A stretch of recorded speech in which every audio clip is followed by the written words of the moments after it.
ಜನರಿಂದ ಹಗಲು ದರೋಡೆ ಮಾಡೋದನ್ನ ಕೆಲ ಆಟೋ ಚಾಲಕರು ವೃತ್ತಿಯನ್ನಾಗಿ ಮಾಡ್ಕೊಂಡು ಬಿಟ್ಟಿದ್ದಾರಾ ಅನ್ನೋ ಪ್ರಶ್ನೆ ಉದ್ಭವಿಸ್ತಾ ಇದೆ. ಈ ಬೈಕ್ ಟ್ಯಾಕ್ಸಿನೆಲ್ಲ ನಿಷೇಧ ಮಾಡಿದ ಬೆನ್ನಲ್ಲೇ ಬೇಕಾಬಿಟ್ಟಿ ಹಣ ವಸೂಲಿ ಮಾಡೋ ಕೆಲಸ ಅಂದ್ರೆ ಹಗಲು ದರೋಡೆ, ಲೂಟಿ ಹೊಡೆಯೋ ಕೆಲಸ, ಮನಸ್ಸಿಗೆ ಬಂದು ರೇಟ್ ಹೇಳೋ ಕೆಲಸವನ್ನ ಕೆಲ ಆಟೋ ಚಾಲಕರು ಮಾಡ್ತಾ ಇದ್ದಾರಂತೆ. 2.02 ಕಿಲೋಮೀಟರ್ಗೆ 30ರಿಂದ 35 ರೂಪಾಯಿ ತಗೊಳ್ಬೇಕು ಲೆಕ್ಕದ ಪ್ರಕಾರ ಮಾತಾಡೋದಾದ್ರೆ. ಆದರೆ ಓಲಾದಲ್ಲಿ ಯಾರಾದರೂ ಟ್ರಾವೆಲ್ ಮಾಡ್ತಾ ಇದ್ದವ್ರಿಗೆ 2 ಪಟ್ಟು 3 ಪಟ್ಟು ದುಡ್ಡನ್ನು ಕೊಡಲೇಬೇಕು ಅನ್ನೋ ಡಿಮ್ಯಾಂಡ್ ಆಗ್ತಾ ಇದೆಯಂತೆ. 98 ರೂಪಾಯಿ ಕೊಟ್ಟು ಕೇವಲ 2 ಕಿಲೋಮೀಟರ್ ಕ್ರಮಿಸಬೇಕಾದ ಸ್ಥಿತಿ. ಇದೇನು ಈಗ ನಾವು ತೋರಿಸ್ತಾ ಇದ್ದೀವಲ್ಲ, ಎಷ್ಟು ಪ್ರೈಸನ್ನು ಹೇಳ್ತಾ ಇದ್ದಾರೆ ಅಂತ, ಇದು ಮಳೆ ಬರಬೇಕಾದ್ರೆ ಅಥವಾ ಟ್ರಾಫಿಕ್ಕಲ್ಲಿ ಹೇಳಿರೋದಲ್ಲ.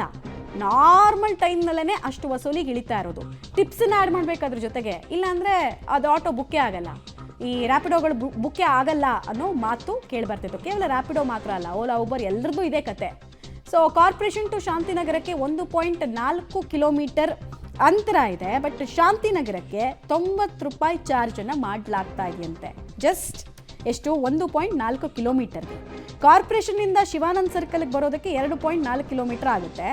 ಈ 2 ಕಿಲೋಮೀಟರ್ ಕ್ರಮಿಸ್ಬೇಕಂದ್ರೆ 100 ರೂಪಾಯಿನ ಓಲಾ ಚಾರ್ಜ್ ಮಾಡ್ತಾ ಇದೆಯಂತೆ. ಇದನ್ನೇ ನಾವು ಹೇಳ್ತಾ ಇರೋದು, ಲೂಟಿ, ಬೇಕಾಬಿಟ್ಟಿಯಾಗಿ ಇಲ್ಲಿ ಸ್ವೇಚ್ಛಾಚಾರಕ್ಕೆ ಇದು ಕಾರಣ ಆಗಿದೆ ಅಂತ. ಈ ರೀತಿ ಹಲವು ಕಡೆಗಳಲ್ಲಿ ದರ ವಸೂಲಿ ಮಾಡೋದನ್ನ ಫುಲ್ ಟೈಮ್ ಕಾಯಕವನ್ನಾಗಿ ಮೀಡಿಯೇಟರ್ ಕಂಪ್ನಿಗಳು ಮಾಡ್ಕೊಂಡಿದೆ. ಇವ್ರು ಕೇಳಿದ್ರೆ ನಾವು ಕಂಪ್ಲೀಟ್ ದುಡ್ಡನ್ನು ಆಟೋ ಚಾಲಕರಿಗೆ ಕೊಡ್ತೀವಿ ಅಂತಾರೆ. ಆಟೋ ಚಾಲಕರು ಕೇಳಿದ್ರೆ ನಮಗೆ ದುಡ್ಡೇ ಬರ್ತಾ ಇಲ್ಲ, ಆಮೇಲೆ ಅವ್ರು ವಸೂಲಿ ಮಾಡೋದ್ರಲ್ಲಿ ತಪ್ಪಿಲ್ಲ, ನಾವು 45 ನಿಮಿಷ ಟ್ರಾವೆಲ್ ಮಾಡ್ತೀವಿ 1-2 ಮೀಟರ್ ಬಾಡಿಗೆ ಹೊಡೆಯೋದಕ್ಕೆ ಅಂತ ಅವ್ರು ಹೇಳ್ತಾರೆ. ಬಟ್ ಜನರ ಪಾಕೆಟ್ಗೆ ಇಲ್ಲಿ ಹೋಲ್ ಬೀಳ್ತಾ ಇರೋದು. ರ್ಯಾಪಿಡೋ ನಾವು ಬಳ್ಳಾರಿಯಿಂದ ಬಂದಿದ್ದೀವಿ ಮೇಡಮ್. ಭಾಳ ತೊಂದರೆ ಆಗ್ತಾ ಇದೆ ಮೇಡಮ್. ಇಲ್ಲಿ ರ್ಯಾಪಿಡೋ ಬ್ಯಾನ್ ಆಗಿದೆ. ಬ್ಯಾನ್ ಆಗಿದ್ದು ಭಾಳ ತೊಂದರೆ ಆಗ್ತಾ ಇದೆ. ಓಲಾನಲ್ಲಿ ಬುಕ್ ಮಾಡಿದರೆ 300 to 400 ಆಗ್ತಾ ಇದೆ ಮೇಡಮ್. ಈಗ ನಮಗೆ ಭಾಳ ತೊಂದರೆ ಆಗುತ್ತೆ. ಈಗ ಬೇರೆ ಕಡೆ ಊರಿಂದ ಬಂದವ್ರಿಗೆ ಇದಂತೂ ಗೊತ್ತಾಗಿಲ್ಲ. ಅದಿದ್ದರೆ ಭಾಳ ಅನುಕೂಲ ಆಗ್ತಿತ್ತು. ಇಲ್ಲಿ ಲೋಕಲ್ ಅವ್ರಿಗೂ ಅಷ್ಟೇ ಸೇಮ್ ಪ್ರಾಬ್ಲಮ್ಸ್ ಇಶ್ಯೂ ಆಗ್ತಿರ್ತದೆ. ಇವಾಗ ಇದು ರ್ಯಾಪಿಡೋ ಎಲ್ಲ ಬಂದಾದಮೇಲೆ ಇವಾಗ ಓಲಾದವರು 2 ಕಿಲೋಮೀಟ್ರಿಗೆ 100 ರೂಪಾಯಿ ಎಲ್ಲ ಕೇಳ್ತಿದ್ದಾರೆ. ಇದರಿಂದ ನಮಗೆಲ್ಲ ತುಂಬ ಕಷ್ಟ ಆಗ್ತದೆ. ಎಲ್ಲಿಂದ ಎಲ್ಲಿಗೆ ಹೋಗಬೇಕಿತ್ತು ಸರ್? ನಾನು ಇವಾಗ ಇಲ್ಲಿಂದ ನಮಗೆ ಇವಾಗ ಆ ಕಡೆ ಊರಿಗೆಲ್ಲ ಹೋಗ್ಬೇಕಿದ್ರೆ ನಮಗೆ ಅಲ್ಲಿಂದ ನೈಟ್ ಟ್ರೈನ್ ಆದ ಕಾರಣ ನಾವು ಇದು ರ್ಯಾಪಿಡೋನೇ ಬುಕ್ ಮಾಡಬೇಕಾಗುತ್ತೆ.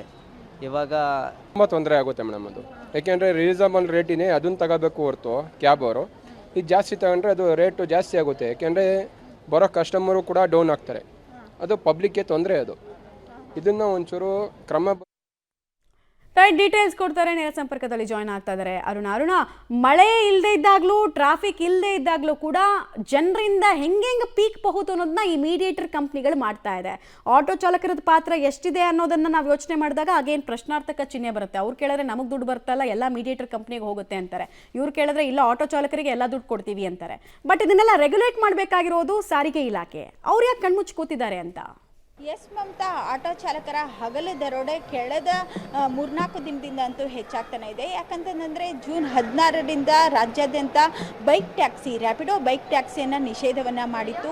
ಈ ನಿಟ್ಟಿನಲ್ಲಿ ಸಾರಿಗೆ ಸಂಸ್ಥೆ ಕೂಡ ರ್ಯಾಪಿಡೋ ಆಟೋ ಅಂದರೆ ಬೈಕ್ ಚಾಲಕರನ್ನ ಕೂಡ ಹಿಡಿಯುವಂಥ ಒಂದು ಕೆಲಸವನ್ನು ಮಾಡಿಬಿಟ್ಟು ಅವರಿಗೆ ದಂಡ ಹಾಕುವಂಥ ಕೆಲಸವನ್ನು ಮಾಡಿದರು. ಇದಾದ ನಂತರದಲ್ಲಿ ಆಟೋ ಚಾಲಕರುಗಳು, ಅದರಲ್ಲೂ ಕೂಡ ಕೆಲವೊಂದಿಷ್ಟು ಅಗ್ರಿಗೇಟ್ ಕಂಪನಿಗಳು ಅಂದರೆ ಓಲಾ ಇರ್ಬೋದು, ಊಬರ್ ಇರಬಹುದು, ಜೊತೆಗೆ ಅನೇಕ ಅಗ್ರಿಗೇಟ್ ಕಂಪನಿಗಳು ಕೂಡ ಇದನ್ನೇ ಮಿಸ್ಯೂಸನ್ನು ಮಾಡಿಕೊಂಡು ಹಗಲು ದರೋಡೆಗೆ ಇಳಿದಿದೆ. ಸಾರಿಗೆ ಇಲಾಖೆ ಫಿಕ್ಸ್ ಮಾಡಿದಂತೆ 2 ಕಿಲೋಮೀಟರ್ಗೆ 30 ರೂಪಾಯಿಯನ್ನು ನಿಗದಿಯನ್ನು ಮಾಡಿದೆ. ಆದರೆ ಇದು ಯಾವುದನ್ನು ಕೂಡ ಮಾಡ್ತಾ ಇಲ್ಲ. ನೋಡಬಹುದಾಗಿದೆ, 1 ಕಿಲೋಮೀಟರ್ಗೆ 90 ರೂಪಾಯಿ ದರವನ್ನು ಓಲಾದಲ್ಲಿ ಬುಕ್ ಮಾಡಿದರೆ ನಮಗೆ ಸಿಗುತ್ತೆ. ಇನ್ನು 2 ಕಿಲೋಮೀಟರ್ಗೆ ಉದಾಹರಣೆಗೆ ಹೇಳಬೇಕಂತಂದರೆ ಟೌನ್ ಹಾಲಿಂದ ಮೆಜೆಸ್ಟಿಕ್ಗೆ 2 ಕಿಲೋಮೀಟರ್ ಆಗುತ್ತೆ, 100 ರೂಪಾಯಿ ದರವನ್ನು ಕೂಡ ನಿಗದಿಯನ್ನು ಮಾಡಲಾಗಿದೆ. ಇದೇ ರೀತಿಯಾಗಿ ಹಗಲು ದರೋಡೆಯನ್ನು ನಡೆಸಲಾಗ್ತಾ ಇದೆ ಮಮತಾ. ಇದೆಲ್ಲದಕ್ಕೂ ಕೂಡ ಸಾರಿಗೆ ಇಲಾಖೆ ಬ್ರೇಕ್ ಹಾಕಬೇಕಾಗಿದೆ. ಧನ್ಯವಾದ ಅರುಣ ತಮ್ಮ ಮಾಹಿತಿಗಾಗಿ.